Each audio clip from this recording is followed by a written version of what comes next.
Damien was playing a very nice hand on Zoom 100 with something we discussed lately, and this is about potential turn jamming. So let's quickly double check on the hand. What happened here? Damien open raised the cutoff.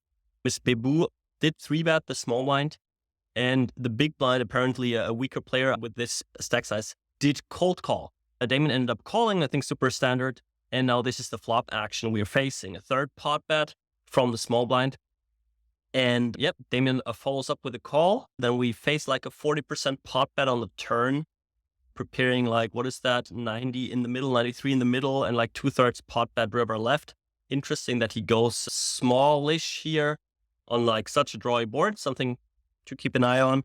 Pocket tens are calling here, and Damien is contemplating a jam here with our open-ender plus showdown value, maybe protection against like a king-queen type of bluff, against other flush draws. The river is jack, and we face the jam, and Damien, I think, decides to go for the hero call in the end. And yeah, then he sent me a message asking about that hand, especially about the turn jamming option, and I want to guide you through the full hand here, though. So I'll pull up GTO Wizard and obviously not only prepare, like show you the solution there for that spot, which apparently doesn't exist because it was three-handed on the flop, but still we can make up our mind. So what happened is cutoff open raises, small blind 3-bets, probably a slightly larger size, maybe Damien open raised to 2.5x.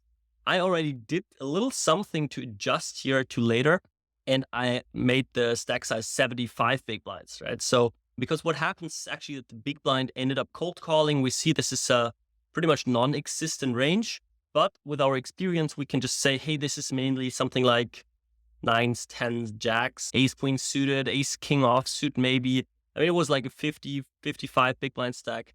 So who knows, maybe it was a super whale and it could maybe be way wider like that. But this is definitely a big part of his range. Like those typical cold call hands that feel a little too weak to 4-bet, but too strong to fold, especially for recreational. So something to keep in mind here.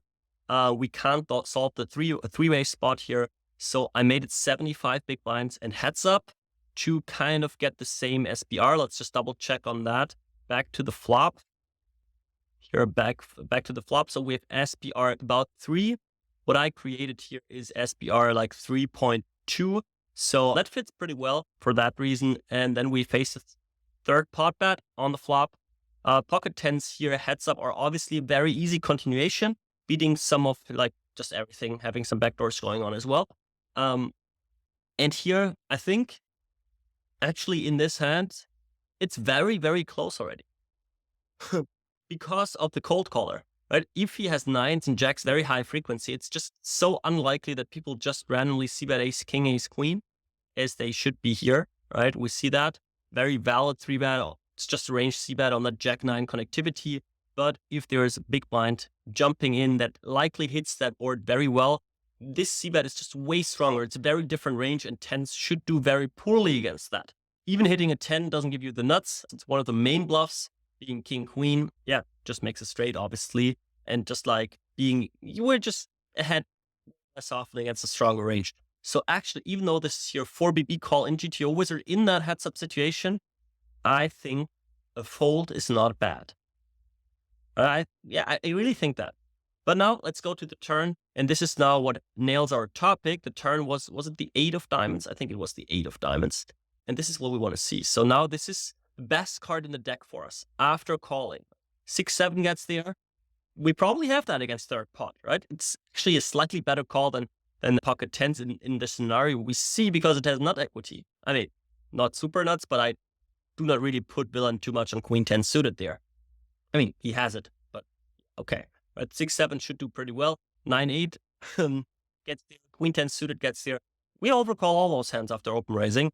So this is really, villain betting here is like the biggest signal of strength ever, I would say, right? King 10 being natural bluff, like king queen, maybe people over bluff it with a diamond, just feels somewhat natural.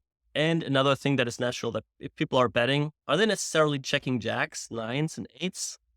I think if people are betting on drawy boards, it's more on that side. So yeah, unfortunately in that spot, we have an open-ender. We don't have the 40% sizing that villain uses here. So I use half pot. That should make up a little for the bigger SPR we are having here, that we have like a kind of same raising scenario that we can talk about. And now I want to, like, this is what I want to tell you, like the little lesson of that answer is I want you to think about the best jamming hands here, right? Which does well against villain's betting range as well as against villain's folding range, in the sense of folding out lots of equity. So, and there's like, just pause here, give yourself a second, think about it. What are the best hands? I think pocket tens is not a good hand to jam here, because you know exactly where you are at on the river. Like, your pocket tens, yes, can be a bluff catcher, but probably bad one. It blocks queen ten suited, but it also blocks bluffs like ace 10 and king 10. So I think it's an easy fold on the river. And in this way, we know exactly, like, whenever we have perfect information almost on the river, we don't like to fold. And things get better actually with a slightly better hand. And here I would say our first jams are usually something that has that open ender as well. That's good. But Jack 10, that's the same open ender, but has clearly more equity, has more equity against something like queens, kings, aces. If they play like that, just an additional jack out. They block jacks. They block something like queen, jack that probably just has to call off against a jam. So this is slightly better, I would guess. Actually, I didn't look it up so far, so just like I'm in the same boat like you. Let's just see what happens here. We see the bet, and we see that queen jack sometimes wants to jam. Jack 10 suited is a good jam. Obviously, nines and eights are value hands. And pocket tens, we see here call with a diamond, or like 10 of hearts, 10 of diamonds. I don't know our exact combo is between 0.4 and 1.3 big blinds. In that scenario, again, starting stronger on the flop, I don't hate folding. The price is slightly better for 40%, so probably call is just fine, but the jam is just the wrong option.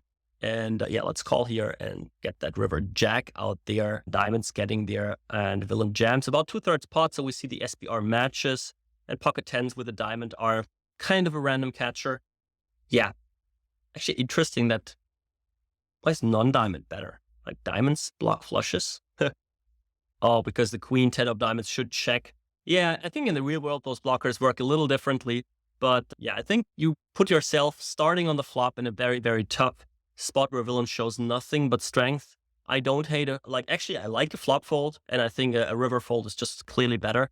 But the big learning here that we can take away for different hands is the structure of this jamming range. Which type of hands? Like those that have like least information on the river. What if you hit a 10 on the river with Jack 10? Well, that's the same with tens. But like, even if you hit a jack, not perfect, right? Queen and 7, right? Max equity, putting it in, and the focus on having perfect information on the river or not.